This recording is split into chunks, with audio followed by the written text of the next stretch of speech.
Links to previous episodes are given in the video description, so don't forget to like, subscribe and share the video. An Innocent Heart. Episode 5. Chapter 50. Zane. As soon as the sun rose I woke up. I took a shower in Hope's room, then went up to the pack house and straight to my office. Every step I took away from her house had Hunter growling at me. I hated leaving her bedside. She's my mate. I am never complete without her, but I had to get today over and done with. Alex was already waiting for me outside my office. Today Brian and I are going to the Blue Moon Pack to confront Alpha Edward. I put together a group of elite warriors, the best of the best, led by Matt, to come with us as backup, but they would stay hidden outside his territory just in case we needed them. I didn't want to alert him. Nevertheless, he might try and start something. We had to be ready. My father was going to start calling all our other allies to meet as soon as possible. He needs to get them all on our side and agree to cut all ties with the Blue Moon Pack. If they fail to follow through what my father suggests, then they would no longer get any kind of support from us. We have been the strongest pack for decades now. We support all our allies in any way possible, even financially. Should we take Jason with us? Alex asked me. Yet I want him to come. I mind-linked Jason to meet me in the garage at 9 AM sharp.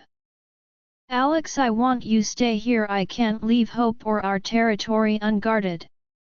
You will go with her to school and back. Kyle and my father will also be staying behind.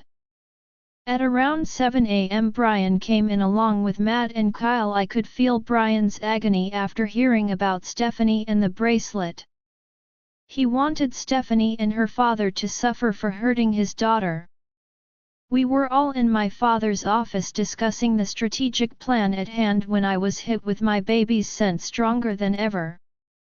I shot up and went straight for the door. She looked like a goddess, her long beautiful hair down. She was wearing tight black jeans torn at the knees with a white t-shirt and denim jacket and black sneakers. I looked at her from her shoes all the way up to her face. She was talking and smiling with Jason. I walked over to her and put my arm around her waist. Jason bowed. Alpha, you wanted to see me? Yes, wait outside by my Hummer. He walked out, but not before cracking a smile at Hope. Bye, she said softly, watching him leave, then turned immediately to me. I love how I can see her love for me through her eyes. You look beautiful, baby, I said as I kissed her. Thank you. What's going on? I hadn't told her where I was going today. I hadn't had the time actually. I didn't want to worry her, and honestly I decided this late last night, so I didn't have much time to tell her. When we went to bed she was tired from the flight here and all the wine her and my mother had. Your father and I are going over to the Blue Moon Pack today. I saw her face pale. I want to go with you. Absolutely not. I want to go with you. I won't be able to focus all day, she pouted. Okay, so stay home, but you can't come with me, it's too risky. She didn't answer me. Baby, don't you have faith in me? I asked, still carrying her. Of course I do. I know how strong you are. She squeezes my biceps. I love this playful side of hers. I lifted her up. She wrapped her legs around my waist. I brought my hand to the back of her neck and kissed her. Goddess, get a room, I hear Kyle say, and she tries to jump out of my embrace, but I grab onto her tighter. Hope, you look ravishing, he says. Looking at my baby, I move one hand off her and smack him in the head. Go sweet talk your own mate, leave mine alone. Ah, we can all be nice and share, Kyle said, doing a good job at pissing me off this morning. I swear I'm gonna kill him one of these days. I sigh and bring my head into the crook of her neck. I'd feel better if I was by your side. I want to go. You don't know how I love hearing you say that, but the answer is no. She glares and growls at me, so adorable. Don't glare or growl at me, little wolf, I pinched her. I wish you would agree to just stay home and get homeschooled till the end of the year. Zane, we talked about this, plus I'm not listening to you if you don't listen to me. Watch it. I love you, I'll see you after school, I said. She melted into me and ran her fingers through my hair. If she keeps this up, I'll have to go back into the meeting with a hard-on. Good morning, princess, I let her go when her father and my father came out of the office. Good morning, Dad, she kissed her father. Alpha, she greeted my father. Good morning, Hope, he gave her a quick hug before Emily came rushing down the stairs. I overslept again, Emily said groggily, her eyes bleary as she walked towards us. Good morning, sunshine, I said and hugged her. Both of you go get breakfast before school, I ordered, and Hope rolled her eyes at me while shaking her head. I walked with her to the kitchen. Her other friends were having breakfast already. They bowed their heads when we entered. Mandy and Carrie were also in there. They all said good morning as I took out a chair for my baby and filled her plate. I can't wait to find my mate, Emily says, then he can fill my plate for me. I have a mate, and he doesn't do things like that. That's just your brother. Mine doesn't either, Carrie said. We're going in my car today, Hope said enthusiastically. She looked up at me and kissed my cheek.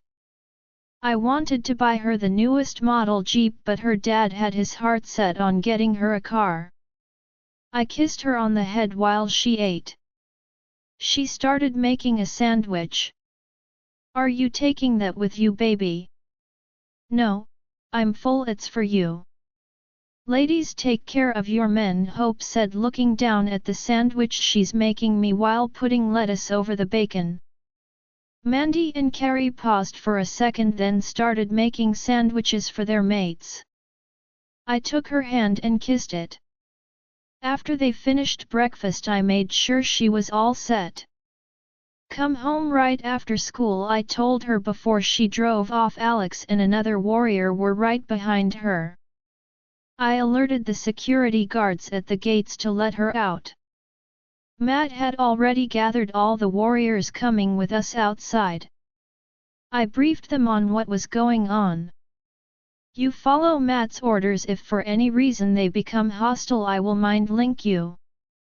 The most important thing is you all stay incognito until if and when I tell you. Brian sat in the passenger seat with me. Jason was in the back. I had the bracelet in my pocket. We should have come by helicopter half the way, Brian said. On the way back we can stop by my hotel in the city. I have a helipad on the roof. There's a helicopter we can take back home. I have a pilot there on standby. Don't forget to get someone to drive your Hummer back. I have a driver there also on standby. The rest of the drive was in comfortable silence until we arrived to where the warriors would hide. I parked to the side of the road and got out for just a minute. Matt, stay alert, I said. If we attack, I want you to shred them all to pieces, I growled out, and they all bowed at my command. It took me about 30 minutes to arrive to the Blue Moon Pack. At their entrance, the security guard recognized me straight away. Alpha, and opened the gates. See, there's their first weakness. He shouldn't have let me in without screening the car, and he should have announced we were here. It seems their borders aren't well guarded, Brian says. We keep maps of all our allied territory, and this one is the weakest. I've had to constantly help them with rogue problems in the past, but now he's teaming up with them. I parked in front of the pack house and practically walk in without anyone stopping us. Once we are inside, young lady approaches us. Hello, how can I help you, gentlemen? I'm Alpha Zane Black. This is Beta Brian Ward of the Golden Moon Pack, and he is my driver. We are here to see Alpha Edward on urgent business. It's great to have you visit us Alpha with your beta this way please. She leads us right to the office without notifying him first. She knocks on the door and opens it. Alpha, I'm sorry to bother you but Alpha Zane and his beta are here to see you, she says. I walk sidestep around her and enter. Brian and Jason come in behind me.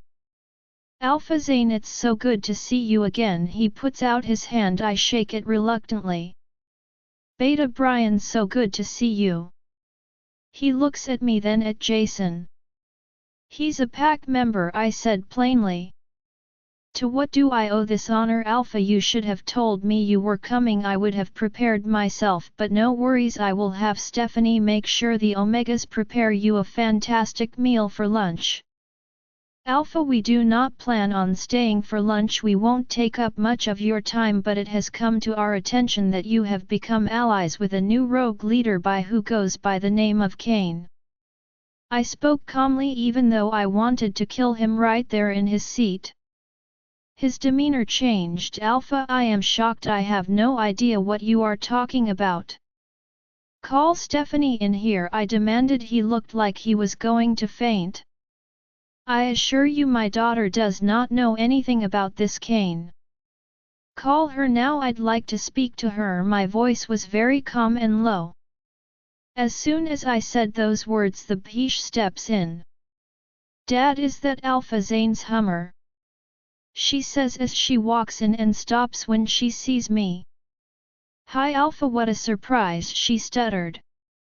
Brian was glaring at her. He wanted to rip her head off. When she saw Jason, her face turned ashen. She froze in place. Alpha Edward, your daughter Stephanie manipulated this young man here, Jason, into giving my daughter Hope a bracelet on her 18th birthday with a spell on it. Brian's voice was deep and the way he presented himself always demanded attention. Alpha looks at his daughter. My daughter would never do such a thing. Your daughter has been conspiring with witches and rogues to hurt my mate. I raised my voice just a little.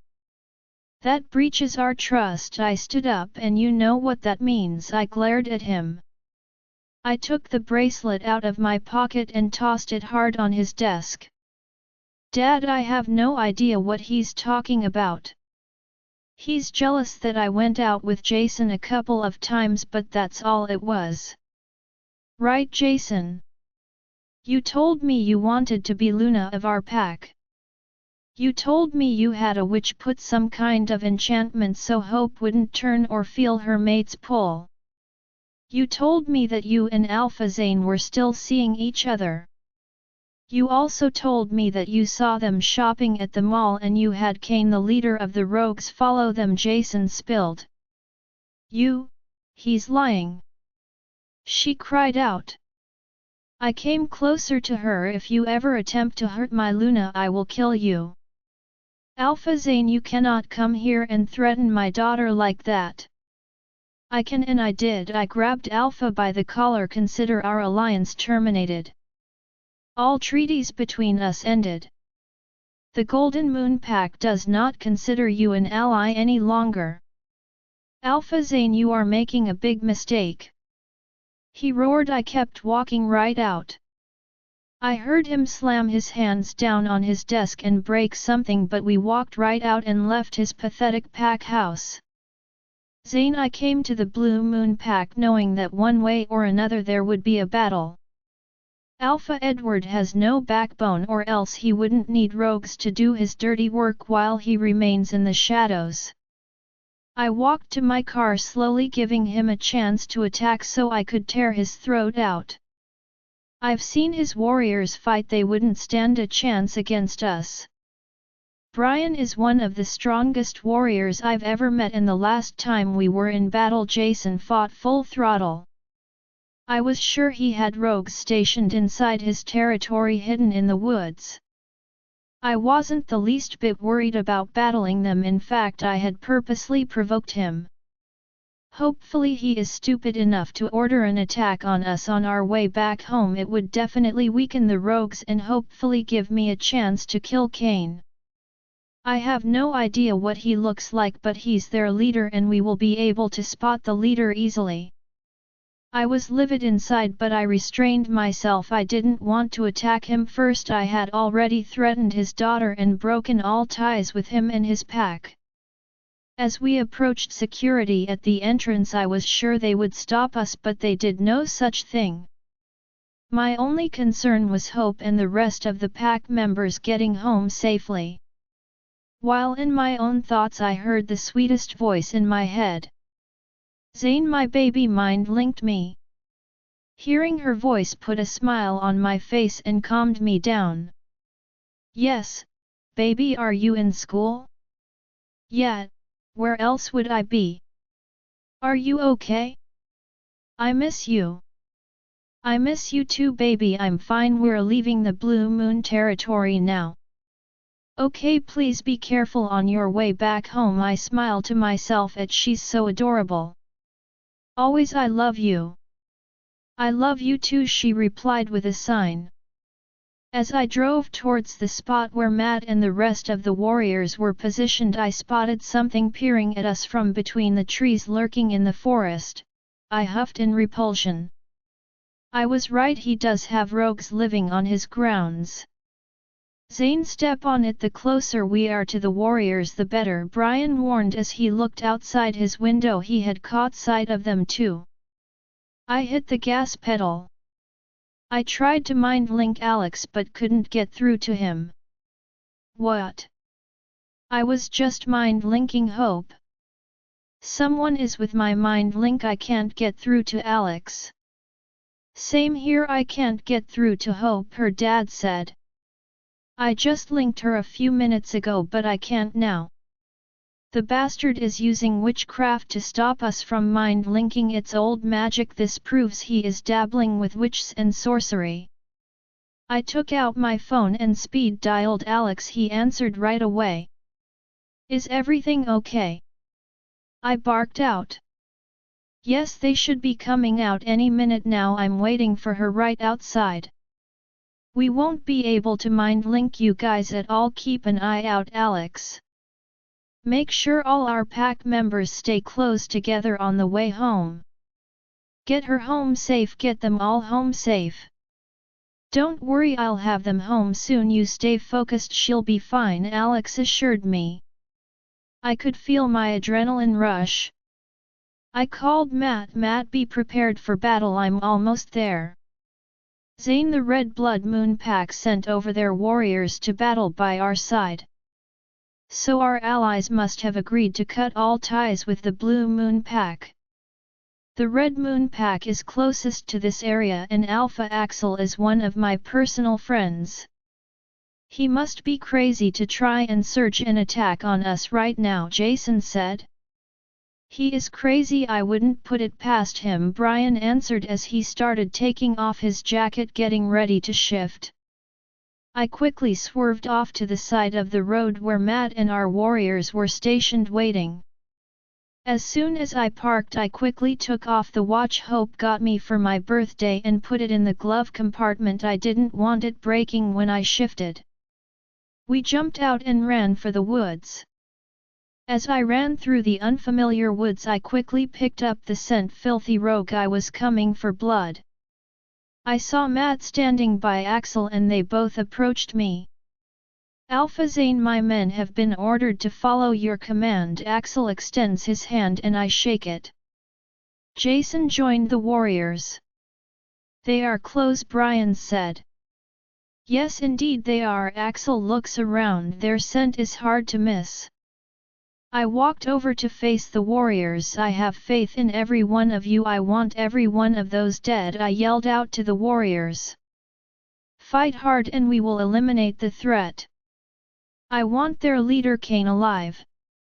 As soon as I bellowed those words, all the warrior werewolves growled out loud. They were showing their respect and thirst for blood. I heard howls and Hunter growled in anticipation as I shifted when a huge pack of rogue wolves came running towards us. I suspected that Edward was counting on killing me by outnumbering us. That made me smirk. Happy hunting, I thought to myself as I opened my jaw and bit down into my first kill. Hope. I couldn't focus in all my classes today. I wanted to get home and... Alex was waiting outside as usual, but he seemed a little bit on edge. He mind-linked all our pack members to meet by my car.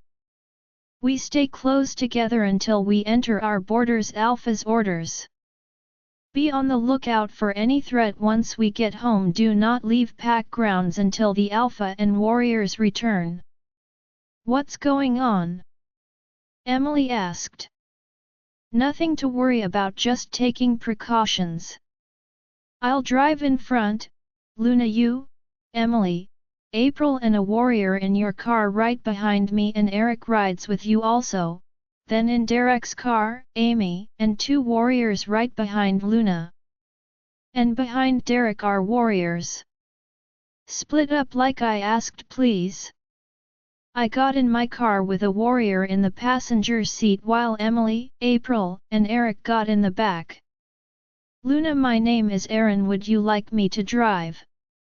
No Aaron, thank you though. As soon as Alex pulled out, I pulled out after him. Then Derek and the warriors were last. I tried mind-linking Zane, but I couldn't reach him. Alex, why can't I reach him? He's fine, I promise he'll be home soon. Aaron and Eric kept their windows open. I knew what was happening, but I wasn't scared. I felt the need to protect everyone even though they were trying to protect me. Jenna, try to reach out to Hunter. I can feel his connection but can't reach out to him. She sounded so sad. Jenna, I'm so happy I have you now. We have to be strong. Zane. My heart was beating erratically as I raced through the rogues like a killing machine. I wanted their leader Kane. We had killed so many wolves and we were still going strong. Their number had been reduced and now the warrior werewolves formed a tight circle around the filthy rogues that were left. I entered the circle and walked slowly up to the tallest and biggest one. He immediately put his down. Kane wasn't here. Axel entered the circle and we took out the remaining pitiful rogues. I took a quick look around at the aftermath of our gruesome battle. The ground around us looked like a bloodbath. Axel and I looked around for casualties only to find several severely injured. All our warriors, both from the Red Blood Moon pack and my pack, fought gallantly. I stood proud looking around me. Everyone howled in victory. Most of us shifted where we took off our clothes and started moving towards our vehicles. Brian patted my back. Too bad we didn't get Kane. I will get him one way or another. What a coward he must be to send his wolves out to battle alone. They were doomed from the start. Brain started making his way to the car. I am still blown away by his strength. Most werewolves his age lose some of their stamina, but he's a killer.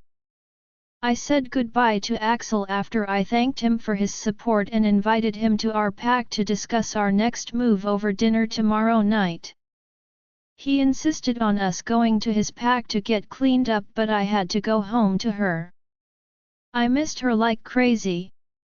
He agreed to come for dinner the next day and we were all on our way. I had Matt drive to my hotel an hour away and take the helicopter back home. Brain and some warriors went with him. I wanted nothing more than to hurry home to her, but I couldn't do that to Matt, and the warriors who went with him were injured badly. I drove all the way back home. It wasn't too bad, I just missed my baby so much. Hope. When I heard the helicopter I thought for sure it was Zane. I ran over like my life depended on it, but it wasn't him. I hugged my father and Matt. Don't worry, he'll be here soon, Matt told me. He had some injuries, nothing too serious. I was happy my father wasn't injured too much. Mom tried to make him go home right away so she could take care of him, but he insisted on seeing the Alpha first and waiting for Zane to get back safely. I made sure everyone was okay and escorted 2 severely injured warriors to the hospital and stayed with them for a little while to make sure they were well. My mind was going crazy. I needed to see him, so without telling anyone where I was going, I ran. I ran as fast as I could, my heart beating fast and my breathing erratic, to the main gates. The security saw me coming. "Luna, are you okay?" "Yes, I'm fine," is all I said. Zane. Finally I could see our territory. I don't know how fast I was going. When we neared the main gates, my breath hitched when I saw her. She was waiting for my arrival. As soon as she saw me, she ran towards me. I opened the door and jumped out, taking her in my arms. Heaven! Zane! I held on to her as tight as I could without hurting her. I had everything I needed right here in my arms. She melted into me like every other time I held her, but her heart was beating fast. Very fast. I tried to pull back to look at her face, but she gripped and held onto me tighter. "I couldn't reach you," she said. I felt her worry and fear of losing me. Her muffled voice broke my heart into pieces. "I know, I'm sorry baby, the bastard used witchcraft to block us all from mind-linking each other, but I tried calling you, didn't pick up. I was actually almost going to lose." When she didn't answer my calls, but Alex told me she was fine. I ran my hand through her hair to calm her down and to calm myself down. "I left my phone in my room," she said softly. "You know how I hate when I can't reach you, but I'm here now," I told her as I felt myself relax.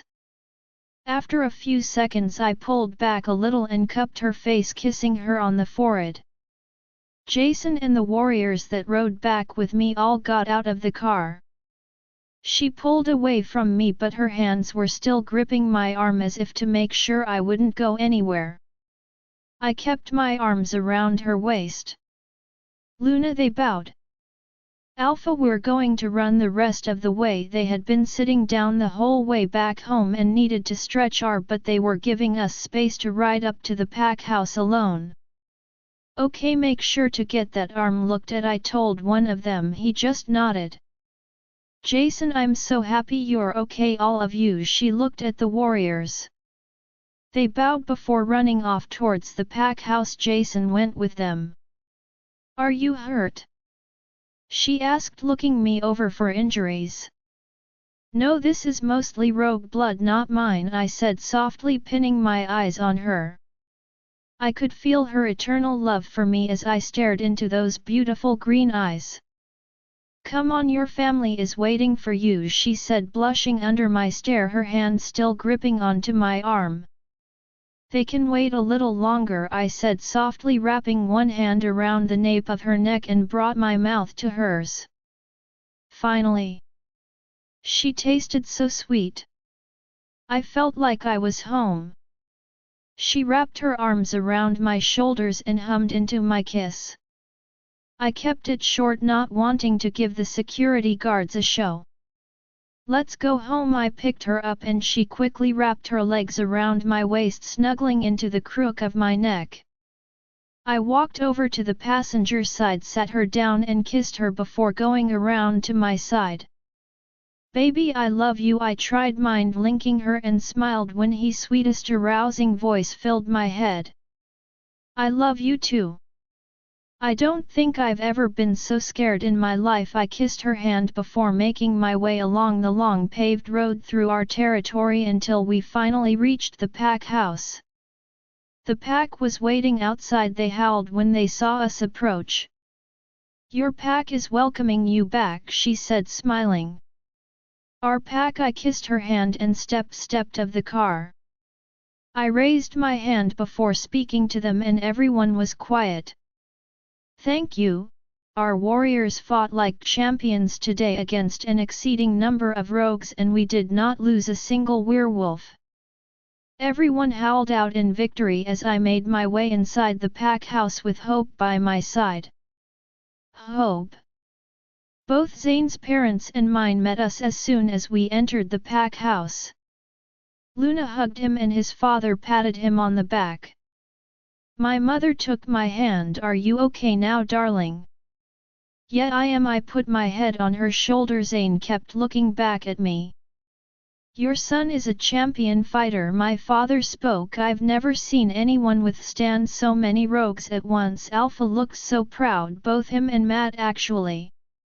The Red Blood Moon Pack fought by our side, Zane told his father at the same time he held his hand out for me. I took his hand and he put his arm around my waist. I've called upon our allies for another meeting tomorrow at noon, his dad said. Zane nods his head. Good. If it's war the bastard wants, then that's what he'll get. This attack on us today means war and his collaboration with rogues, and which springs forth the end of the Blue Moon Pack. My father spoke. I wouldn't have it any other way, Zane said as I leaned into his hard rock chest. Just then Emily walks over and hugs Zane. I'm glad you're okay. He hugs her back and messes up her hair. Zayn, she screeched as she swatted his hand away. I asked Alpha Axel to stay for dinner tomorrow, Zane said, looking at his mother, and her eyes lit up. So did Emily's. Luna loves planning events like this, even if it's a simple dinner, and Emily has had a crush on Alpha Axel since she was 10. You haven't seen him in ages. What if he has found his mate? I whispered to her so nobody can hear me. What if he hasn't? She whispered back while winking at me.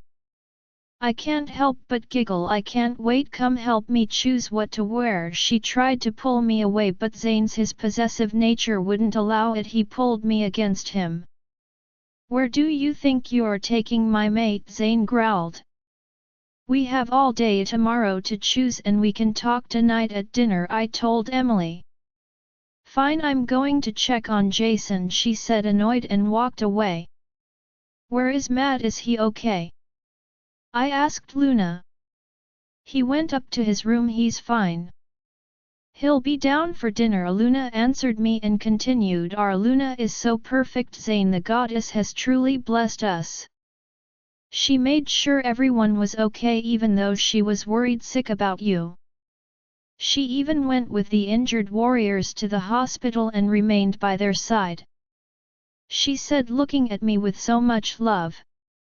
I know. Zane tilted his head down and planted a kiss on my head. My parents were smiling from ear to ear. Honey, are you having dinner here or at the house? Mom asked me, but Luna answered before I could. Here. We will all have dinner here. We need to discuss the Luna ceremony, and Hope needs to pick what furniture she wants for their wing already.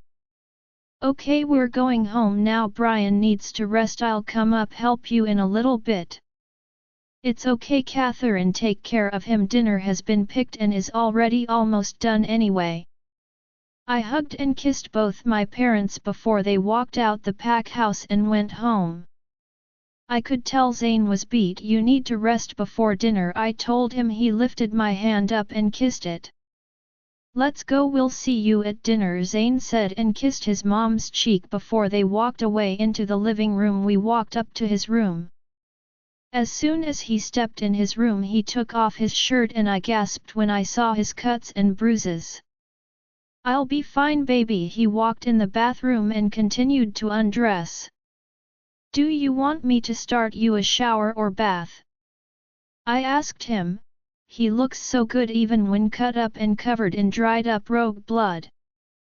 I really wanted him to just relax tonight. What do you want? Let's take a bath, it will help you relax, I said. No baby, we'll take a quick shower then I'll be with you, that will help me relax. I smacked his shoulder but my insides quivered. Okay, I said, and he started helping me take my clothes off. His eyes turned a few shades darker. We stepped in his oversized shower. I felt myself relax. I washed his back but winced at the cuts. Did Stephanie admit to what she did? No, she didn't, but what Jason told us is absolutely true.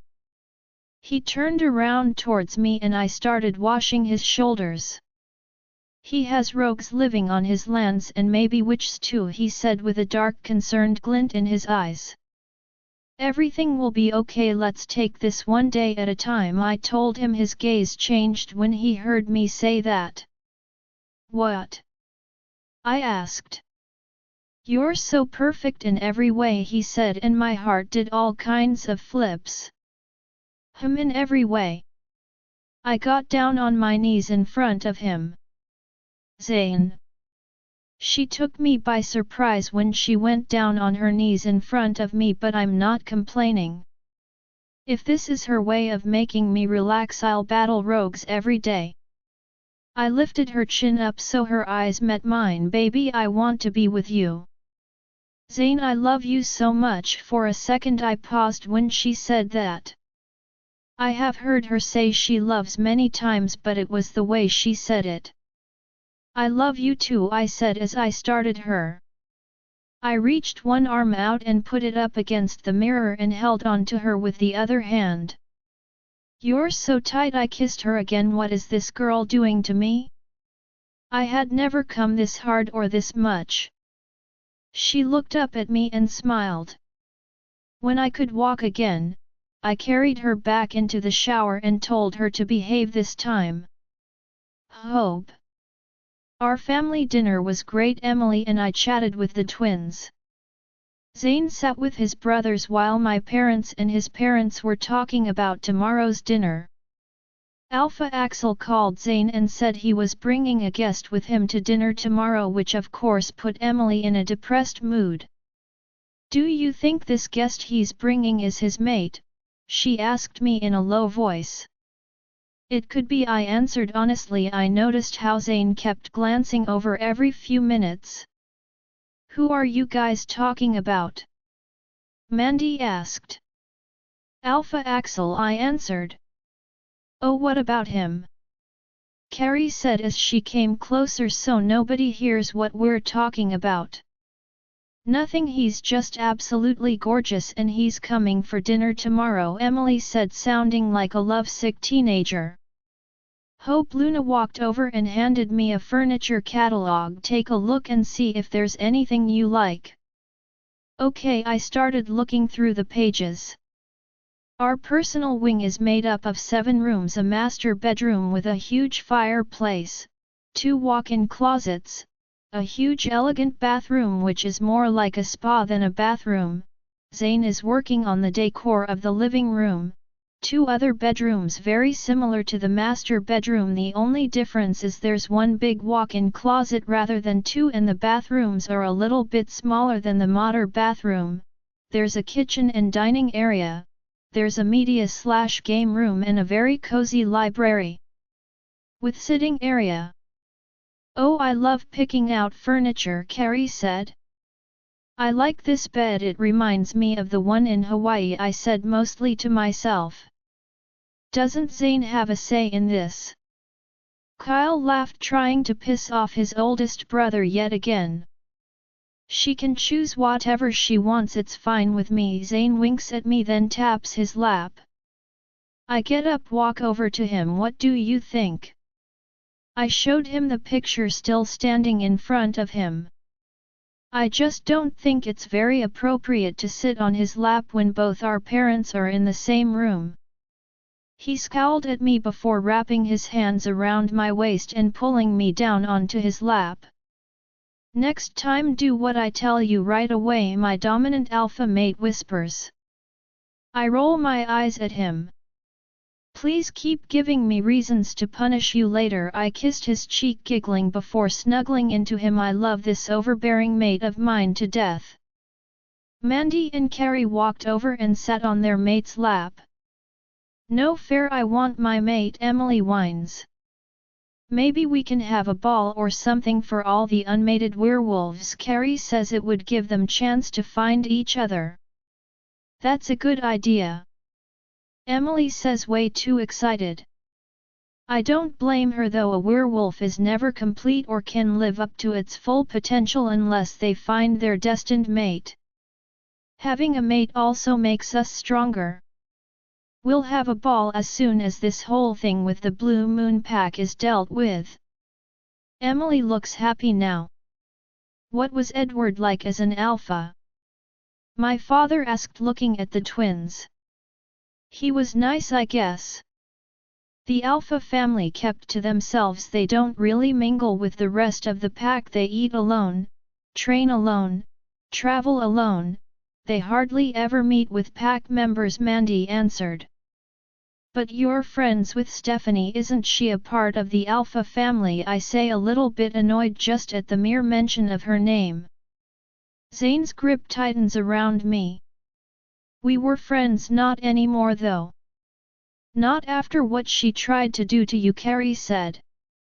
I smiled at her.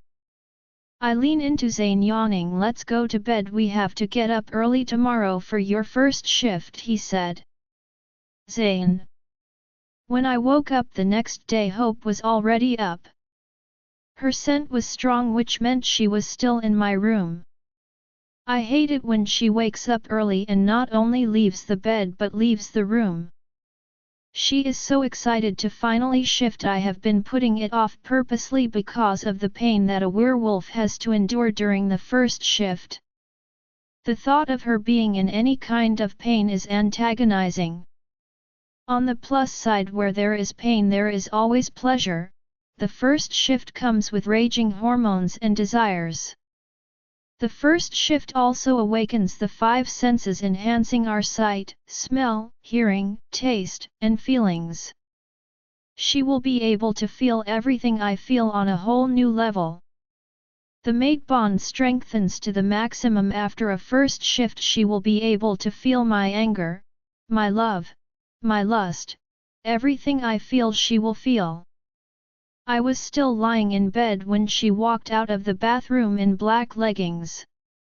It's too early for this kind of torture. She really is cute. I pretended to be asleep, watching her roam around my room getting ready. She had already showered. I was hoping to join her and have my head in between her legs this morning. She sat down on the bed to put on her running shoes. I quickly grabbed her around her tight stomach and pushed her back. Within seconds I had her pinned under me, giggling and squirming as I sucked on her neck and let my hands all over her body. Zane, she whined, I'm not letting you have your way with me again. I want to shift already. I can have my way with you whenever I want, baby, I reminded her. Who's in charge? No, you can't. I have a say in this too, you know, she giggled, squirming under me, trying to get out of my grip but only making me hard. Her long blonde hair all over her face now. I moved it out of the way and smiled. Give me my morning kiss, I demanded, looking at her seriously. I had both her arms pinned down. She wasn't going anywhere. She lifted her head up to kiss me, but I moved back. She furrowed her eyebrows at me like an angry little kitten about to scratch my eyes out. I came down closer, and just when she was about to kiss me I moved back again. That's what you get for this morning. I let her get up off the bed. She smacked me. Okay, I'm not kissing you at all again today. I took a step towards her and she took one back. Are you sure about that? Yes, I am. I'm the hunter and she's my prey. I had her cornered up against the wall with one hand on each side of her. What were you saying, baby? Tell me what you want, I demanded, but she remained quiet. Tell me, baby. She moaned until she finally gave in to her urges. I want you to. You want me to what? I want you, she growled at me. As you wish, baby, I said. Zane. Hope's shift blew my mind. She shifted faster than any other wolf I'd ever seen or heard of. Her transformation was swift and effortless, even though she hadn't had any prior training. We usually train our young pack members on how to make and handle their first shift, but Hope hadn't had any training in shifting at all and very little combat training, but she shifted almost as soon as I told her to focus all her energy on her inner wolf, Jenna. I stood shocked as she transformed into the most beautiful white-silver werewolf I have ever laid eyes on. Her fur is thick and glossy, short over her muscular body and a little longer at the neck. I watched adoringly as she stood before me in the sunshine, her eyes brilliant emerald green and her stance confident. There was something so right about her being here beside me, it was more than the mate bond. It was as if nature craved her presence. I stay still mesmerized by her beauty. She looked at me with serenity in her gaze, then ever so slightly she bowed her head down, acknowledging me as her alpha and mate. I took a step towards her and reached out my hand for her to sniff. I ran my hand through her smooth warm fur. She tilted her head and looked at me blissfully. I saw hope's intelligence and shyness in her eyes. Hunter was growling, dying to come out and claim what's his. He had tried to come out so many times before when I had Hope under me, but there was no way I would ever risk him hurting her like that. He wouldn't hurt her intentionally, but he craves his mate just as much as I do. But if I let him out, I wouldn't be able to control him. I can barely control myself when I'm her. Some werewolves will allow their wolf to come out while having sex, but not me. Hope is mine and mine alone, in her human form at least. I have been holding him back, but I was done fighting him. I took off my shirt and she wagged her tail in anticipation. Hunter was thrilled. Before I could finish taking off my clothes, her paws kissed the earth with lightness as she took a few steps forward and turned to look back at me, batting her lashes, then ran into the trees. So I guess Jenna is just as much of a tease as her human self. I shifted and ran after her. She is fast. Very fast. She moved without apparent effort, while most wolves huff and puff when running for the first time. She climbed up and down a rocky hill effortlessly. I am convinced her legs were the finest machines ever built. We ran through the trees and up and down hills, drinking in pine aroma. I let her run free as long as she was inside our territory and I was with her. She could go as far as she liked. When we finally reached flat land, I ran as fast as I could and jumped on her, pinning her under me. She tried to spring up, pushing my weight off her so she could go free. I smiled, imagining how many times Hope was under me doing the same thing. She had super strength but nowhere near mine. She finally gave in to Hunter's alpha strength and rolled onto her back, tail wagging. Hope. I was so happy I finally shifted. Zane told me I have an exquisite wolf. We stayed outdoors until it was just about noon time. The Alpha and Zane have a meeting with the other allies today, and Alpha Axel would be staying for dinner with a guest since the Red Blood Moon Pack is located a good 3 hours away, so Luna told the Omegas to prepare one of the guest's master suit for him and his guest in case they didn't want to make the drive back to their pack late at night. Right now I'm in Emily's room along with all the girls. She is flipping out over what dress to wear for dinner and if she should curl her hair or wear it straight. I was going through her closet one dress at a time. She was acting like a bridezilla. April was sitting on the bed looking through a magazine waiting to do her hair. Amy and Kara were sitting on the floor in her walk-in closet helping me decide on a dress and shoes for her. Emily, for God's sake, it's just a dinner! I exclaimed. Hope, it's easy for you, you look good in anything, she said, sounding a little like her brother. So do you calm down, you're going to look great. Emily, you realize he's already downstairs with your father and brothers, right? Kara laughed at her. Oh my goddess, he is? Where is his guest? Is she his mate? Emily started to freak out.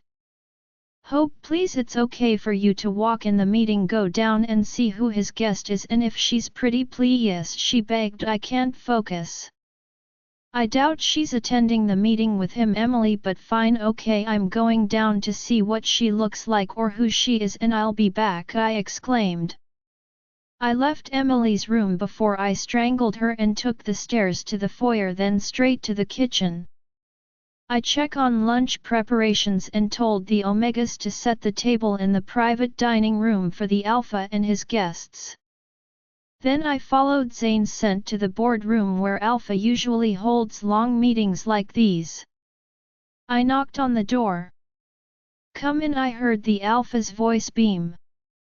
I opened the door slowly and walked in. Zane of course had picked up my scent and was already walking towards me. "Hey baby, everything okay?" He put his arm around my waist and kissed me on the forehead. "Yet everything is fine, I miss you," I whispered. He smiled. "Hope, come in." Alpha gestured for me to come over. Zane walked with me with his arm possessively around my waist. "Gentlemen, this is Luna, Hope Ward, Brian's daughter and my son's mate." I smiled at Dad and he winked at me. Zane's dad introduced me to each Alpha at a time. Finally, I was introduced to the infamous Alpha Axel. He shook my hand briefly. "Luna, it's great to finally meet you," he said with a smile, "and he is gorgeous and buff. Not nearly as my man though." There was no other woman in the room but myself. "Are you here to attend the meeting, baby?" Zane asked.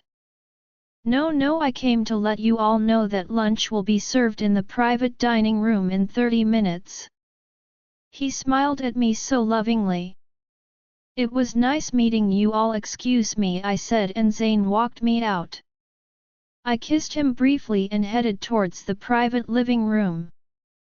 As soon as I opened the door, I heard my name. "Hope!" Luna called. She was sitting with my mother and a very beautiful young lady about my age. "This is our Luna, Catherine's daughter and Alpha, Zane's mate," Luna gushed. "Hope, this is Skyla, Alpha Axel's sister." I felt myself smile as I imagined Emily's reaction to the blessed news. She shook my hand. "It's nice to meet you," she said. She looked tense and kind of distracted, but I didn't say anything. "Luna, I told the Alpha and his guests that lunch would be served in the private dining room in 30 minutes. "Okay dear, whatever you want. I'll have the Omegas set the table." I already told them and I checked on lunch. Everything is all set and smelling delicious. Zane. When Hope walked into the boardroom, she turned every head. She was dressed casual in jeans and white t-shirt but looked amazing. We had just finished lunch and were sitting by the chimney in the living room before we went back to the boardroom. Hope was sitting on the rocker watching the fire. She does that a lot and I love watching her. She looks so calm and beautiful. "Zane, Axel called me." I peeled my eyes off. My mate looked over at him. "I think my mate is here. My wolf is going crazy." He took me by surprise. "Okay," I looked back at Hope. "Baby," she looked at me. "Come with me, I want to show Axel around." I put out my hand for her. There was no way I was leaving her in here without me. She got up and took my hand as we walked out. 30 minutes later we had walked almost all around the pack house and seen every she-wolf, but he didn't bond with any. "Zane, I'm going to go upstairs for a while. I'll be back down later." I hadn't told her that Alex felt his mate was here. "Alpha Axel. Please, just Axel," he said to her. "Axel, your territory is far, so we have 2 rooms ready for you and your sister." "Thank you, Luna." "Just Hope." She smiled then kissed me quickly on the cheek. "I'll see you later," I said, and she nodded before walking away. "You're a very lucky man," Axel said. "Yes, I am," I replied, watching her walk away. Today was her first shift. How did it go? Hopefully not too painful. I smiled to myself.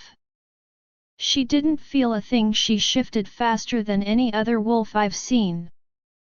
He looked at me in silence. That definitely means she's special. How is she in combat? She hasn't ever been in combat and never will be if I can help it. I paused, but she's strong, very strong. I'm going to start training Hope alone with me for a while and test her abilities. As I was lost in my own thoughts, my father mind linked me that the meeting was about to start again, so we went back inside and joined the rest. The meeting was mostly about all of us collaborating to annihilate the Blue Moon Pack as soon as possible. I looked forward to it. Once we took down Edward, we would take over his pack as well. The Dark Moon Pack needed to expand, so Edward's land would be his once Edward was killed. We also discussed pack borders and rogues. Cain would go down as soon as the Blue Moon Pack fell to its doom. Our day had come to an end with a plan to attack the coward in 3 days, giving everyone time to prepare. The one thing I was worried about was Edward's son. We know has a son who's already mated. The Alpha of the Dark Moon Pack said he has another younger son who has not yet found his mate. When I looked through Edward's files, there was no mention of him having 2 sons. Alex has a spy who's been keeping watch on who enters and leaves his territory, and nobody visits him or his pack other than friends of his daughters.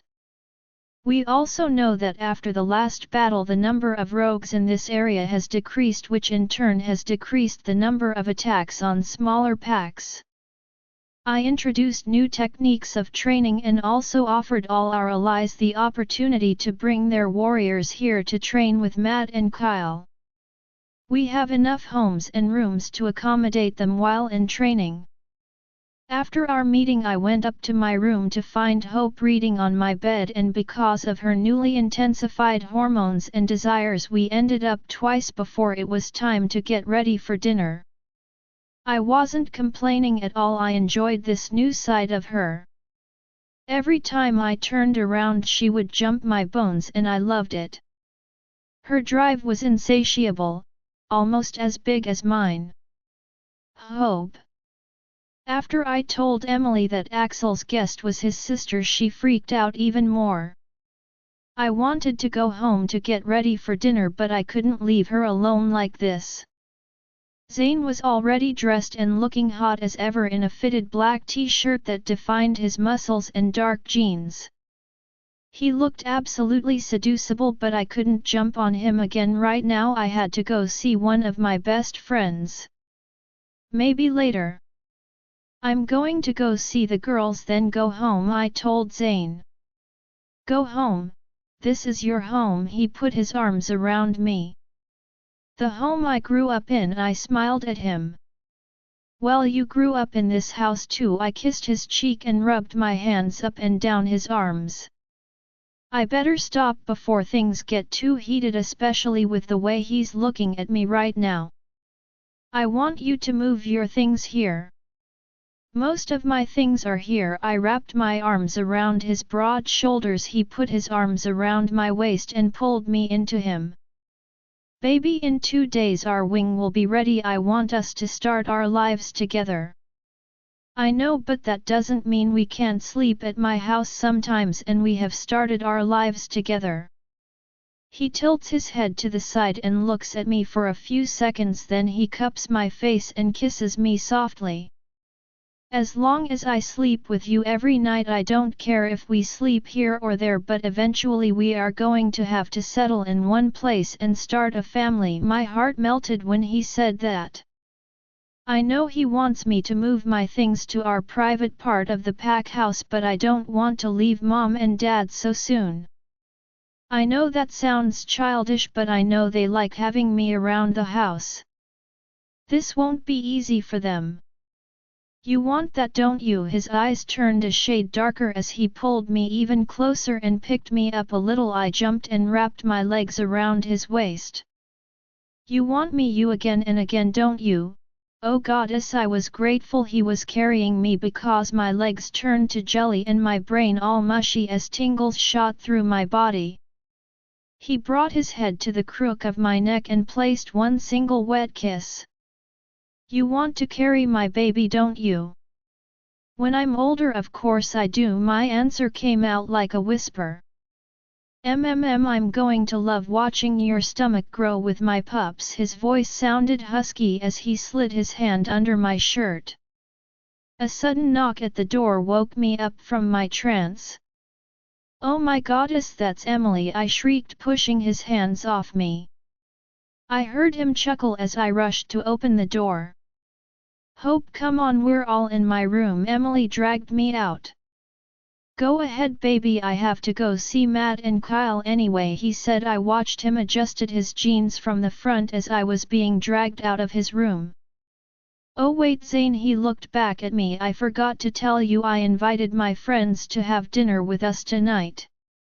Okay baby, whatever you want, he said and walked away. An hour later Emily was all set. She wore a white floral jacquard sleeveless mini dress with stroppy white shoes that accented her long legs. She left her hair down. April just helped her curl the bottom ends a little. She looked stunning.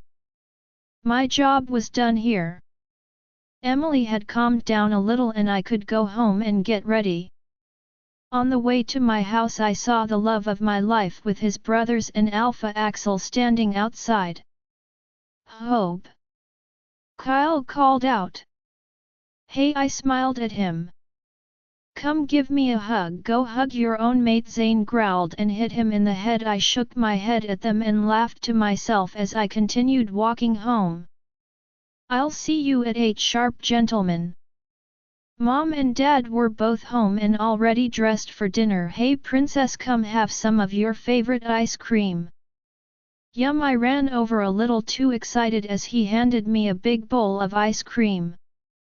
I sat on the couch next to Mom. She ran her hand through my hair. My beautiful Hope, she said mostly to herself. I put my head on her shoulder. I love being around my parents. I feel safe and comfortable. Princess, your mom and I want to go out for a run tomorrow morning. We would love it if you could. You come out with us? We haven't seen your wolf. Yeah, of course, tell me what time and I'll be there. Great, house 7 am. Okay, a bit too early for a Sunday, but okay. I got up and kissed them each before going up to my room. After I took a hot shower and put lotion all over my body, I walked out to my closet and went through my casual dresses. I put on my black bodycon mini dress and thigh-high boots, dried my hair straight and wore very little makeup. Cat eyeliner, mascara, and some red lipstick. Just as I was about to leave my room, my cell phone rang. I was shocked to see the caller name. Hi Gavin, my voice came out emotionless. Hey Hope, how have you been? Good. I sat down on the edge of my bed. Where are you? Just then Zane opened the door and walked in. He never bothers to knock. He took my hand and pulled me up to take a look at what I was wearing.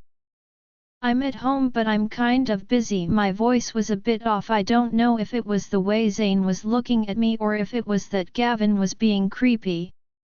Are you too busy to go out for a drink, as friends? Yeah, I am actually. I looked up at Zane. He had his hands folded across his chest, eyes piercing into mine. He could hear the phone call. Oh come on, I've been wanting to give you a birthday gift but I hardly see you at school anymore. Zane still had his eyes glued on mine. Thank you but I can't accept it, I'm sorry. Thank you though. Why will your boyfriend not like it? I didn't like the way he asked me that but I didn't answer him. I have to go, bye. I hung up the phone. Hi, I came closer to him. Who was that? He asked. It was Gavin, and before you get upset, this is the first time he's called me in a long time. He stayed quiet. Why are you looking at me like that? I asked him. He stayed quiet, then took a deep breath. How many times have I asked you to stop talking to him? Why did you answer his call? His voice was calm, his stare was hard. I don't talk to him, I said plainly. I don't know what would possess him to call me after I keep ignoring him. I wrapped my hands around his neck but he didn't move or put his arms around me like he always did. His eyes were still dark. Zane, please let's not let him ruin our evening because that would be silly. He's nothing to me or to us. Let's go to dinner. Next time don't answer his call, got it? I wanted to punch his lights out but this wasn't the time to argue with him. I stayed quiet. Got it? He asked louder, raising an eyebrow at me. I glared at him. I heard you the first time. I won't answer his call, I huffed and walked out of my room with him on my trail. My parents were downstairs waiting for me. Princess, you look beautiful, Dad said as he kissed my forehead. I put my arm around him as we walked out of the house for the night. The Alpha's family and everyone who was invited were already in the private living room which was connected to the dining area. Everyone was seated around the fire and chatting comfortably. I noticed that Kyle, his mate, Jason, and Emily weren't there. Zane and Axel sat down near Zane's dad. I walked over and sat by Skyla, who was sitting with Kara, Derek, April, Amy, and Eric, but she seemed to be off in her own world. Are you okay, Skyla? I asked her. Yes, I'm fine. I love what you're wearing, Skyla said, but she kept looking around the room. Where are Emily and Jason? I asked. Jason should be here any minute, Eric answered, but I haven't seen Emily today. Last I saw Emily was when we were all in her room. Amy said. Just then Kyle entered the room. Good evening, Kyle said as he and Carrie walked in. Fashionably late as always, I said to Kyle, and he winked at me playfully. Matt and Kyle are both like brothers to me, but Kyle has this playful side that I love. Mandy came over to me. Can we talk? She asked me in a low voice. Yeah, of course, what's wrong? She took my hand and we walked out to the foyer where we were alone. Are you okay? She was pale. I'm pregnant, she said. Oh wow, that's great. Did you tell Matt? No, not yet. He doesn't want pups yet. I saw fear in her eyes, so I hugged her tight. Mandy, he is going to be so happy, I promise you. This is good news. What if he gets mad? A week ago he said he didn't want any yet. So what if he gets mad? He'll get over it. You have to tell him. Find the right time and tell him. You'll see how happy he'll be. Hey guys, Emily finally showed up. Hey, what took you so long? I asked her. I'm trying to be fashionably late and make a grand entrance, she said, being dramatic. I laughed at her and winked at Mandy. Well, let's go back inside, Mandy said. I knew she didn't want Emily to find out anything right now. Emily can't keep her mouth shut. She would get too excited over the baby news and run in there and screaming it to everyone. As soon as we entered the room, Axel stood up and walked over like he was in a trace. Oh my goddess, could it be? I thought to myself. He grabbed Emily by the waist and picked her up. They both acknowledged each other at the same time, mine, and kissed. The room erupted into cheers and whistles. Her family and his sister crowded around them, congratulating them on finding each other. What's he doing here? I heard Kyle ask. He was looking at Jason, who had just arrived. I invited him, I said. Just then Skyla left her brother's side in a rush and jumped in Jason's arms as he attacked her lips. I couldn't help the big smile across my face. I was happy for Emily but way more for Jason for obvious reasons. What are the chances of you and your sister finding mates from the same pack? Matt said. Everyone was so happy, even my grumpy alpha. Jason and Axel shook hands. Emily's parents were so happy all their children had found their destined mates. "Congratulations Skyla, Jason is a great guy," I said looking at him. All our friends crowded around Jason and his mate.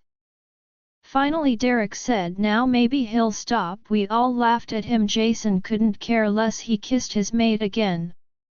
He was finally happy and that made me happy.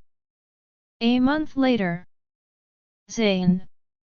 This past month has been eventful and distressing.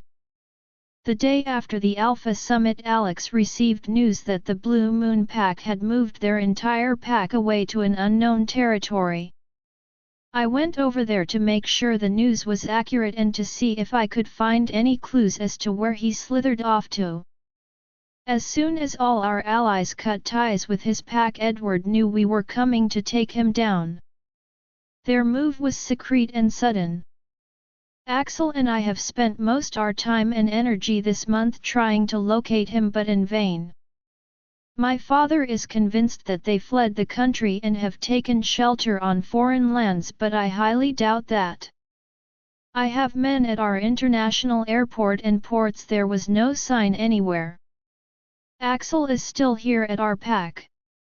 He is a good man and I couldn't be happier for Emily. He has been staying with Emily in her room waiting for when she is ready to leave us and join his pack as their Luna. I can't blame her for taking her time. Hope had a hard time moving from her house into the pack house. But finally Hope and I have been living in our private wing for 2 weeks now. She finally ordered all the furniture she wanted as a gift from my parents. She left the 2 extra bedrooms unfurnished until we decided to have pups. Hope has been spending most her time in her private library studying for her upcoming final exams, and it's been driving me crazy. She is already on the honor roll for being a consistent straight A student. She doesn't need to exhaust herself, but she won't listen to me and insists on staying up late or skipping meals to study or to help a friend study. She's been training with me for a while now and I learned a few new things about my baby. She's fast, strong and isn't as vulnerable to pain as other she-wolves are. Honestly, I wasn't too surprised. She looks a lot like her mother but definitely gets her strength from her father.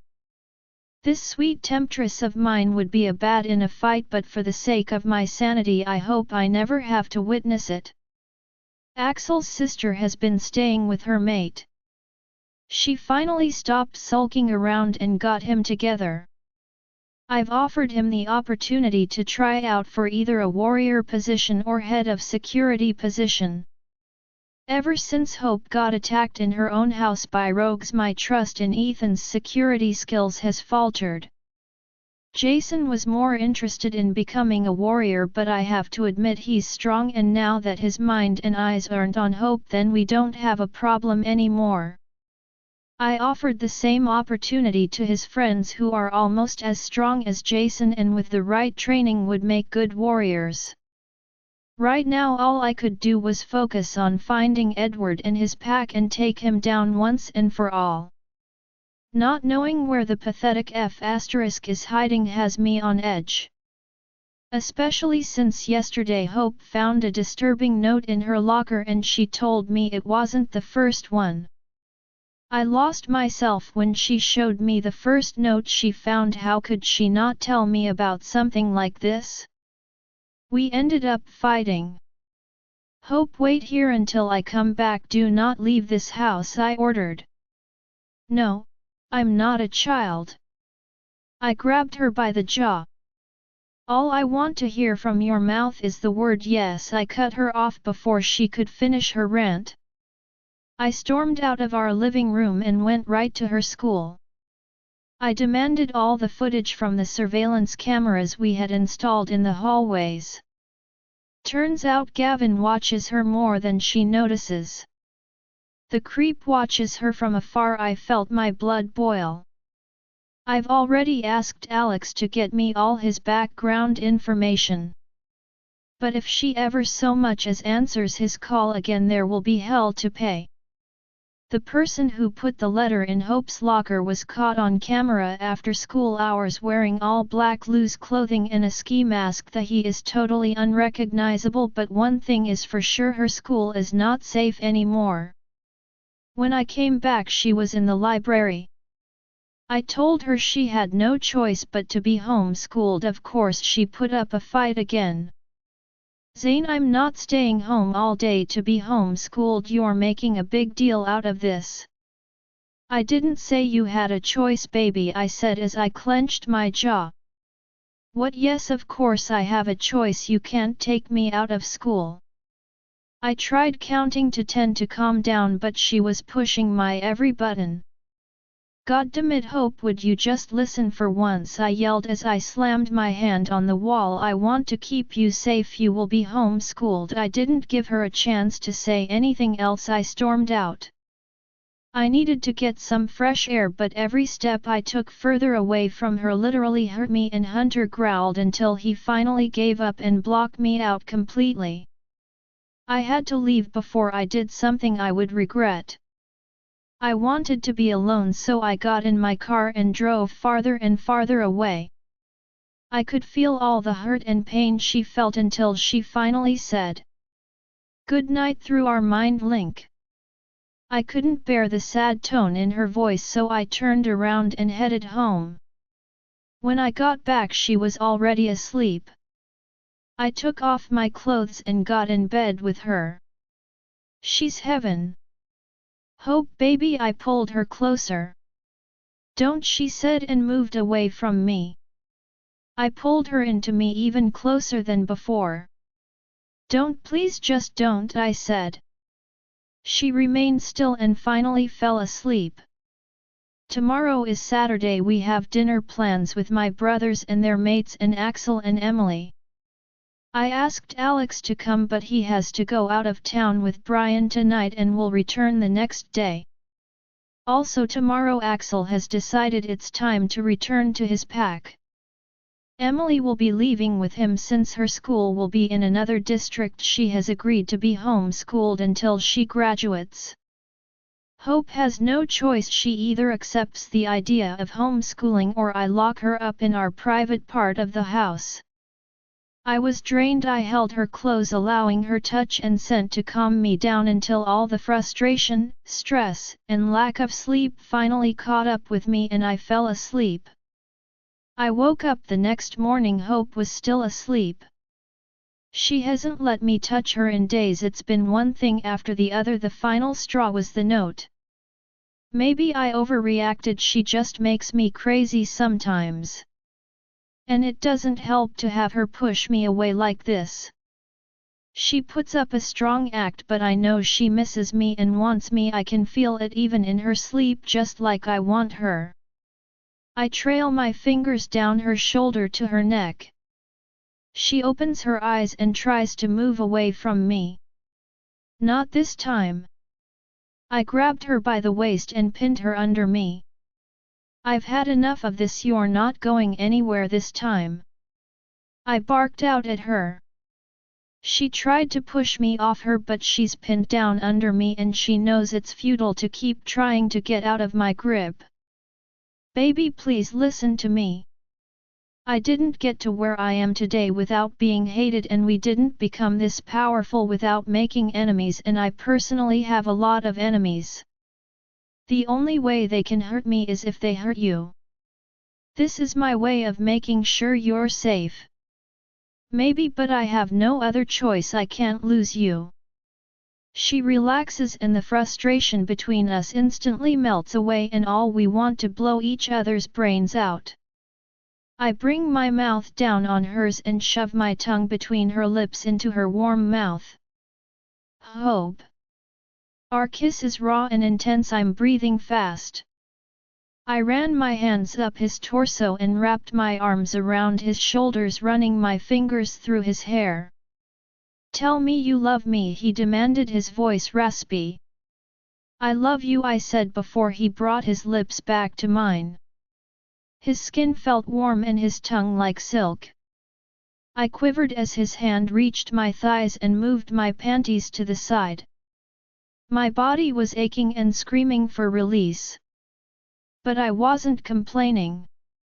I moaned into his mouth. His tongue slid over mine. It had been a while and we both needed this. His fingers were making me squirm under him but he never stopped. I bit his lower lip. He groaned. His fingers were now inside of me moving in and out but I didn't want his fingers. He was intentionally denying me intercourse for goddess knows what reason. Please, I begged. He smirked. Please, what, baby? I want you inside me. Okay, are you ever going to deny me again? His eyes dark, his fingers thrusting slower at a torturing pace. No. Good girl, he breathed into my ear. He lifted my leg up and lunged into me with one hard push. He sank deeper and deeper into me, breaking all my walls down, letting me let loose, and I screamed out. Yes, be with me. Mine, he growled. He dropped down next to me and pulled me into his chest. I lifted my head up to look at him and he kissed me. Slow and passionately this time. Zayn. I kept her wrapped in my arms tight. I really needed that. I needed her. The last few days have been frustrating, trying to locate where Edward has been hiding, keeping an eye out for Kane or any other, the threats she's been getting at school. Her pushing me away every time I tried to get close to her or touch her wasn't helping me at all. She is everything to me and she has to understand where I'm coming from. Even though we just had sex, I can feel how tense she is. I know she is heartbroken because Emily is leaving the pack. They've been inseparable ever since they both learned to walk. And me telling her she had to stay home for the rest of her senior year didn't help the situation either. But she has to know how important it is for me and for the whole pack that she is kept safe. Baby. She opens her eyes and looks up at me. I stay silent for a moment, taking in just how beautiful my baby really is. Do you remember me telling you that as long as you're okay I'd be okay too? She nodded her head. Yes, of course. I brought my hand to her face and rubbed her cheek, then brushed my thumb across her full lips. I meant it. I looked right into her eyes. So I'm trying to keep you safe. I can't live without you. I love you more than anything or anyone. She cracked a small smile but didn't say anything. I love you, but I hate it when you treat me like a child. I'm strong and I can take care of myself, she said softly but confidently. Baby, I don't want you in any situation where you're forced to take care of yourself. I want to take care of you. I can't bear the thought of someone hurting you or threatening to take you away from me. I switched my position so now I'm lying on my back. I ran my hand through my hair in frustration at the mere thought of her wanting her for his son, or maybe for himself, since his son seems to be a figment of his imagination. I can't live without this girl. But you can't keep me here forever and expect me never to go anywhere else. I can't live like that. My eyes go dark. You couldn't live like that. No, I can't. What are you saying? I growl. She sits up and straddles me around the waist. Her mud blonde long hair down her shoulders hiding her perfect from my hungry eyes. I'm saying I love you, but if you haven't noticed, I'm not a little girl anymore, so stop telling me what I can and cannot do all the time. My eyes locked on hers. Baby, I know you're not a little girl. I let my eyes wander down to her, my voice thick, but I'm always going to tell you what to do. I don't give a bad time if you like it or not. You're mine and I will do what it takes to take care of you. She shivers but her eyes are glaring into mine. Hunter growls. He wants to turn her over on her stomach and be with her into submission. My baby already looks like she wants to chop me off, so I won't do that. Baby, anything you want name it, it's yours, I will never deny you anything you want. But when it comes to your safety and well-being you have to listen to me, got it?" Her eyes soften a little. "Okay." I leaned up, cupping her beautiful face and kissed her hard. "My body is on fire." "Baby, turn around." She looked at me. "Aw, come on, you were screaming for me to be with you earlier," I chuckle. She whines and smacks my leg. "Baby, turn so you're back to me." She does what she's told and side her long hair down to her little waist sends me into a frenzy. I sit up, move her hair to one side over her shoulder. She turns and looks at me over her shoulder. Her whimpering and whiny sounds have Hunter raging, wanting to come out and take over. I fight to keep what little control I have left. "I can't wait to be with you here." "Baby, nobody can hear you here. Let me hear you scream my name.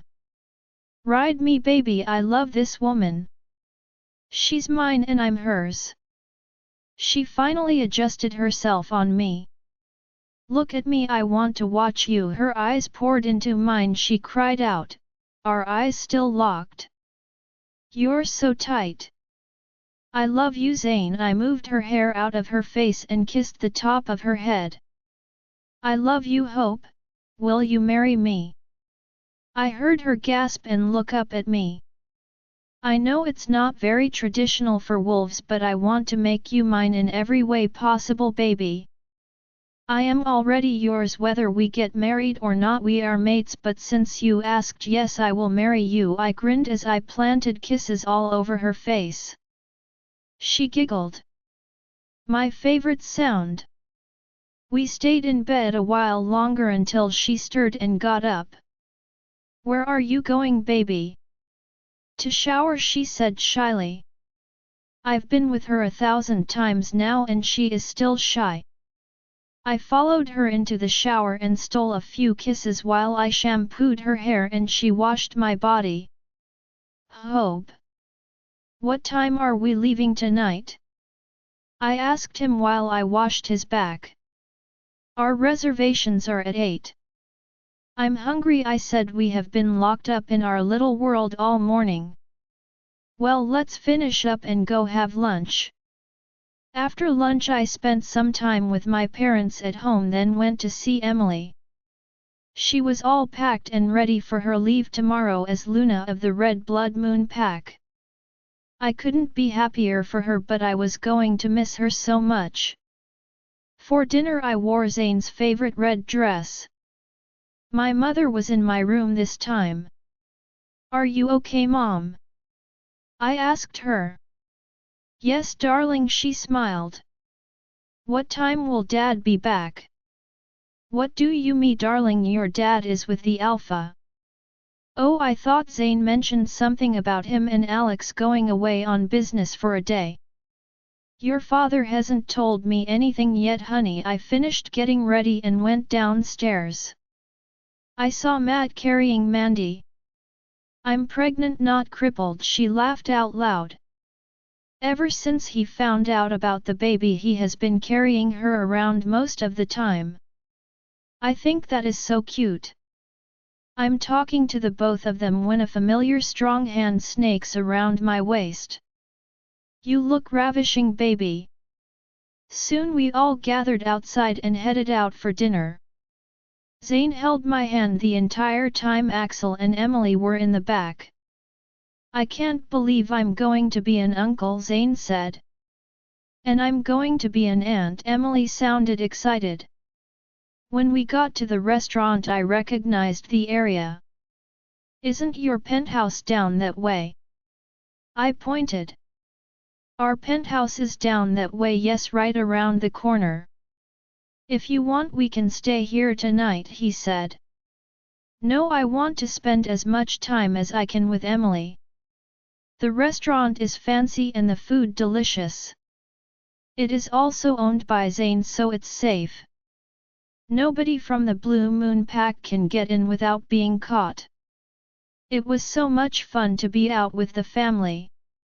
Zane held my hand the entire time. I'm so happy he calmed down a little. He will eventually find Edward and Stephanie. For now it was just us together having a pleasant dinner with his family. Zane gets a call and excuses himself from the table. When he comes back he says he has to drive up to the penthouse. Is everything okay? Matt asked him. Hey baby, someone's tried to break into the penthouse. I'm going to go check it out. I won't be long. Oh my goddess, who told you? Alex just called me. I hope they didn't destroy anything. I don't know baby, but don't worry about it. I'm going over there to check things out real quick. I want to go with you, I said.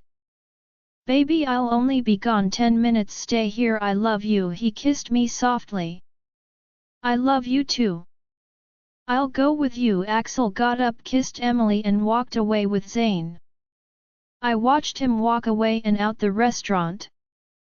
I was in the ladies' room when Alex called me and asked me to meet him in the lobby. Zane must have asked him to come get me. I walk down to the lobby and find him waiting for me. I sent Emily a quick message so they don't worry about me. Hi, is everything okay? Yet Alpha asked me to come take you over to the penthouse. He has something to show you. When did you get here? He looks at me and smiles. He's looking at me different, but I shake it off. This is Zane's best friend. I was behind you guys. We got to his car and he opened the door for me like he always did before, only tonight he didn't bow to me like he had always done before. As soon as I got in the car, darkness took over me and I collapsed to the side. Zane, as soon as I entered the building I knew something was wrong. The penthouse was fine and there was no sign of an attempted break-in. I asked the front desk who had reported to Alex about the break-in, but they seemed confused. Mr. Black, we didn't call anyone about a break-in. I assure you. Who else was here besides you two? We are the only two on duty at the front desk, Mr. Black. My chest tightened. What is it? Axel asked. Alex called in a false break-in. Why would he do that? For a split second I was lost in my own thoughts. He wanted me to come here. As I took out my phone to call Alex, I felt a chill run down my spine and Hunter cried out, "Mate!" His cry broke my soul. Images of hope flashed through my mind as Hunter fought for control. I mind-linked Alex but couldn't reach him. I called him but he didn't answer. I ran to my car like a madman. Axel caught on to what I was happening. I tried Hope's phone but it was off. This has to be some sick joke, I thought to myself. I tried mind-linking her again and again but I couldn't reach her.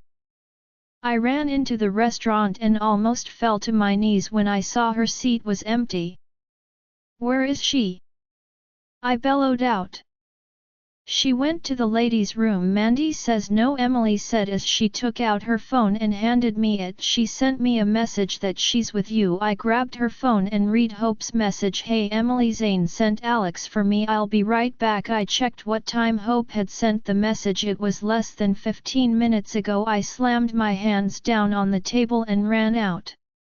Matt, call for our trackers. Bring them here, I said as I rushed out of the restaurant. I felt a sharp pain go through my chest. I tried to mind-link Alex again but he had shut his mind-link off. Everything flashed before my eyes from the moment he found out that Hope was my mate, to him taking her to school and back, driving us to the airport, picking us up, the battle.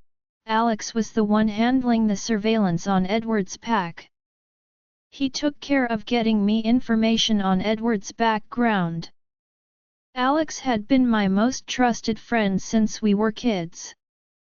This better be some sick joke he's playing, but deep down I knew this wasn't a joke. I just didn't want to give in to the fact that Hope was taken away. I had tried so hard to keep her safe while the real threat was right under my nose. Fear ran through my veins. I kept calling him but he didn't answer. Finally he turned his phone off. My heart was beating uncontrollably in my chest as reality set in. Alex abducted Hope. Axel was beside me. There's a lot of traffic, he couldn't have gone far. Axel said, we'll get her back and kill him. Form a perimeter around the area, I shouted as I ran down the street. It started pouring rain. Even the heavens cried for Hope. I ran like my life depended on it, and my life does depend on her. I had to find her, and when I do I'm going to skin Alex alive. I ran down the street through the cars. Hunter roared out for the loss of his mate. I will find her, I yelled. I bent down and checked every car that looked like his car. I kept running faster and faster in between cars and checked each one of them. I saw images of Hope flashing before me, her voice calling for me. Hunter thrashed like a beast locked up. I didn't care that I was in the middle of a busy road. I growled out in pain at the feeling of anger and betrayal. I heard cries of fear around me from the women and children inside their vehicles, but I didn't care. I saw Kyle coming down the road. He stopped and ran out after me. Zane, brother, he screamed, his voice full of pain. Calm down, the trackers have arrived, they will pick up his scent or hers. He took her away. Alex, my so-called best friend, was a traitor. I stopped as realization hit me. I fell to my knees as I felt the bile rise in my throat and roared out her name with all my might. Hope. It was dark and cold. I felt numb. Where am I? Why can't I get up? I tried hard to get up, but something is weighing me down. I feel dizzy and scared. Zane, where are you? Jenna? I call my wolf, but she's not here anymore. Zane, please help me. I try to think and recall what happened. Alex. Stop fighting it, Hope, I heard Alex whisper in my ear just then. His voice gave me shivers. Soon all the pain will go away and you will be mine. I tried to speak again, but instead I screamed out for the love of my life, Zane. I screamed out his name and felt tears run down my face. The more you fight, the longer the process will take. It is inevitable now, just relax. My friend Kane here and I are going to make sure you forget about everything. She is his Luna. Are you sure you want to do this? There was someone else here, but where is here? Why is it dark? He won't stop until he finds her, I heard the same voice say. The voices were like magnetic waves, coming closer and then fading away. Yes, I'm sure she won't be his Luna for long. Even if he does find her, she won't remember him. I know he won't stop looking for her. I know what he's capable of. That's why I want to do this, Alex said with venom laced in his voice. Alex, how could you? You were Zane's best friend. I want to ask him these questions, but I cannot find my voice. I called Jenna again and again, but she wasn't there. She had left me. Okay, but if we administer any more of the memory potion into her blood, the wolf's bane might kill her. It won't kill her, she's very tolerant to pain. I heard Alex say pain is one thing and this is another. She won't remember her own name. I know I've heard the second person's voice but can't recall who it is. She's very strong. I don't want to take any chances. I don't care if she doesn't remember her own name. That's okay with me as long as we get rid of her wolf and she forgets about him completely. Oh my goddess, Alex betrayed us. He betrayed Zane, his best friend. Zane, where are you? Please hurry. Jenna, I need you come back. We can shift and try to leave. I don't want her to remember anything about wolves or mates. It's too risky, Alex said, standing by my side. I felt myself drift away into oblivion. 3 weeks later. Hope, gratitude. That's something that people take for granted. We have so much to be grateful for. I was in a fatal car accident about a month ago, but I was saved by the angels. Even though I lost my memory, I'm still grateful to be alive. I live in a beautiful estate surrounded by water and trees, but I cannot leave the mansion at all because some dangerous cult leader is out to get me for some reason. I have to take medication 3 times a day. If I don't, I get seizures, which is also another side effect of the accident and blow to my head. I once stopped taking them purposely, but I started hearing voices in my head, so went back on them. I do not need Kane making fun of me, calling me crazy for hearing voices in my head. I spend most my time at our gym training and other times reading. I also spend time with Kane. He's my age and really fun to hang out with. Sometimes without telling anyone I sneak out to the gardens, it's so peaceful out there. I even went as far as the ocean that borders the estate one time. I don't ever tell Alex when I leave the house, he would get worried, and I don't tell Kane because he is Alex's brother and he would tell him. Alex is my friend. He used to know me before my accident and he's the one who saved me. He takes good care of me and Kane, he gets us anything we want. He's very rich, but I don't like him spending money on me. I tried telling him to use my money, but he says he likes spoiling me. He's told me everything about my life, but due to the accident I can't remember any of it. My parents both died when I was little. They were both killed, but they left me a large inheritance. My dad was someone important, but he made enemies with a gang or cult of some sort, so now they are after me. Kane and I have been training for the last 3 hours. Kane, I can't go on, I'm done for today, I said out of breath. Okay, I'm tired of you kicking me anyway, he laughed. I sat down cross-legged on the floor. Kane and I went to school together, so he knows a lot about me. He tells me about the school I went to and the friends I had.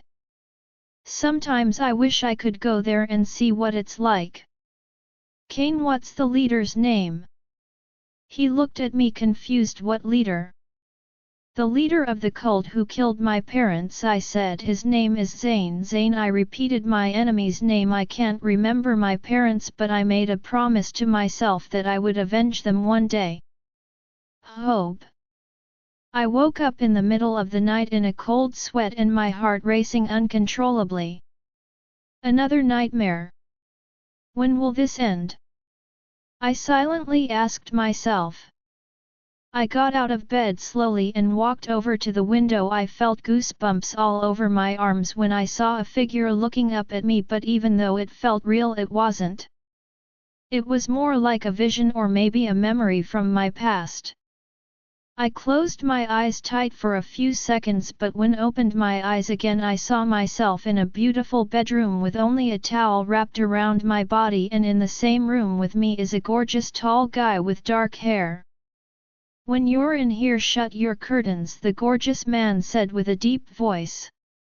I almost jumped at the vision I just had, even though it wasn't the first one. All of a sudden pain shoots through me and I hear a deep voice calling my name. Oh my God, what's happening to me? It's the same voice I hear screaming at me in my nightmares. Alex knocked on my door. I always locked my bedroom door even though he has asked me several times not to. Hope, are you okay? I walked over and opened the door. Hi, I'm sorry I woke you, it was just a bad dream, I said apologetically. He walked into my room uninvited and looked around. Are you okay? I asked him. The look on his face was stern, not like his usual sweet self. It looked like he was looking for somebody. Yet I heard you shout. He walks over and palms my face, but I involuntarily move back. He takes a deep breath. Hope, if you would sleep in my room, I know your nightmares would go away. You're the most important person in my life. I would never hurt you or force you into anything, he says so sincerely. I know you wouldn't hurt me, you've already helped me so much, but I'm just not ready, Alex, he sighs, then leans down and kisses my cheek. I don't mind waiting, I'm sure you will be worth the wait." The way he said that sent a chill down my spine, and that's why I can't allow myself to get close to Alex. Whenever I'm with him I get these weird vibes, it's as if my body rejects him. Another thing is that he won't let me leave the house, which makes me feel like a prisoner. I am bored most of the time. I feel bad though. Alex saved me and he's given me a home. I don't know where I'd be if he hadn't saved me. "Please have breakfast with me tomorrow in the garden," he says in a low voice. "I have to go away for a few days and would like to spend some time with you before I leave." His voice is soft and sweet.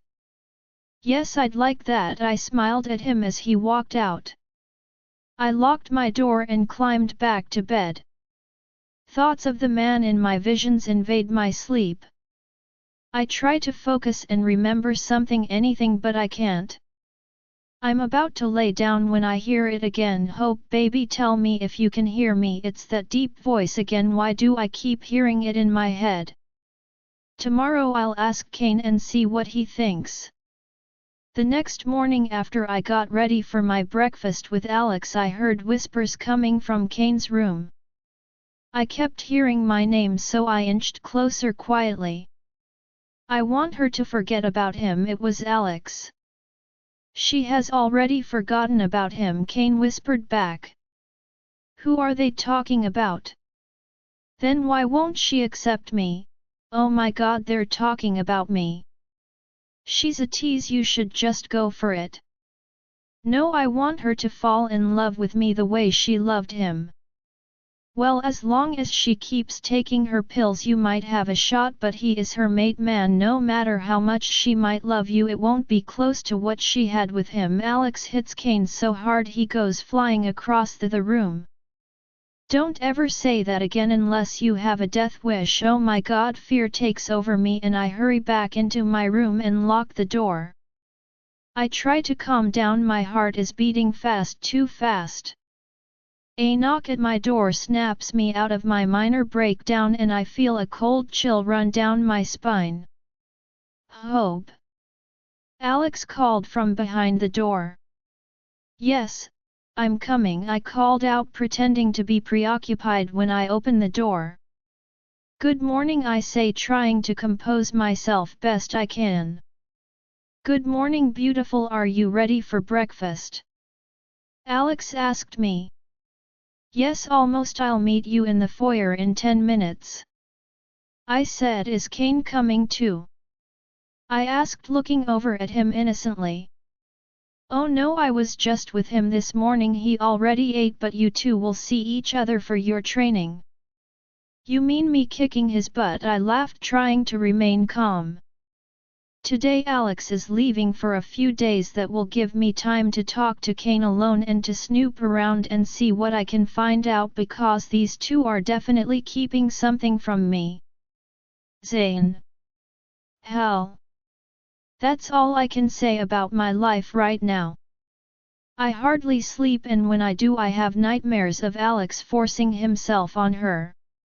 Sometimes I dream of holding her in my arms, and those are the nights I actually get some sleep. There's one dream that breaks my heart where she keeps calling for help before finally jumping off a cliff. It's torture. I've turned into an even bigger asterisk than I used to be before. Hope. It hurts to say her name. But I haven't given up. I won't ever give up. It's been over a month now. Hunter keeps trying to reach Jenna, but she's out of reach, which means she's either drugged and not in touch with her wolf anymore or someone. One thing is for sure, when I find her, and I will find her, Alex, he's going to beg me to end his life. He's already a dead man. See, Alex that think they have the upper hand always screw up one way or another, and when he does I'll be there. Everyone is doing their part in the search for Hope, but her friends are depressed. Her parents, Brain and Catherine, are heartbroken. It's like there's a downcast over the whole pack.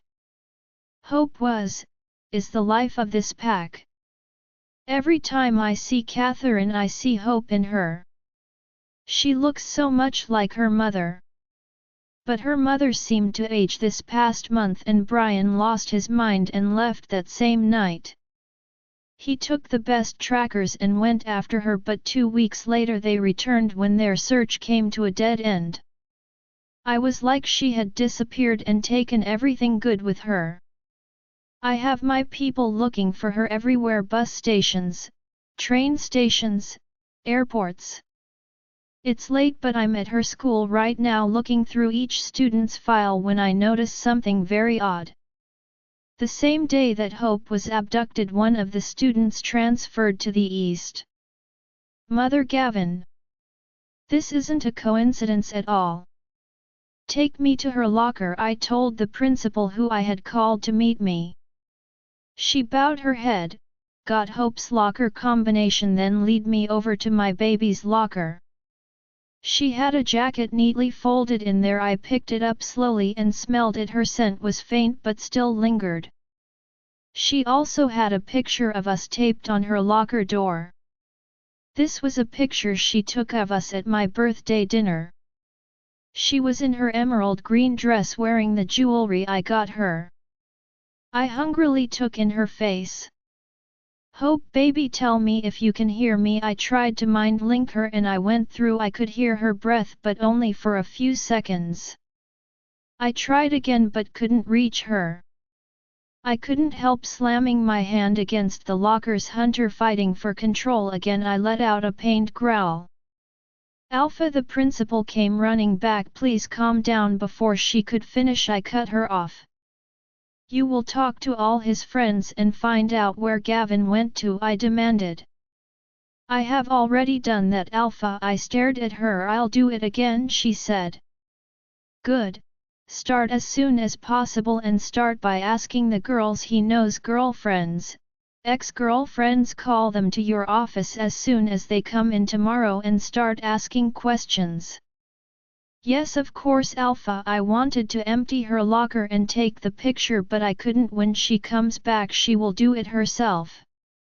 I went back to my penthouse in the city that night so I could see her. The next morning as I was waking up I got a call from Jason. What? I answered. Alpha, where are you? I have something to show you. His voice was panicked and rushed. What is it? I growled. It's a picture of Hope, with Alex. An unknown number sent it to me. My heart ached. Send me it now and send me the number of who sent you the picture. I waited a few seconds until Jason sent me the picture. Hunter whimpered as I set eyes on a picture of my beautiful Hope sitting on a blanket with Alex. I let out an angry growl. See, Alex always screw up one way or another and he just did. Join our Facebook and WhatsApp group for more updates, link is given in description. Rest audiobook will be continued in next episode.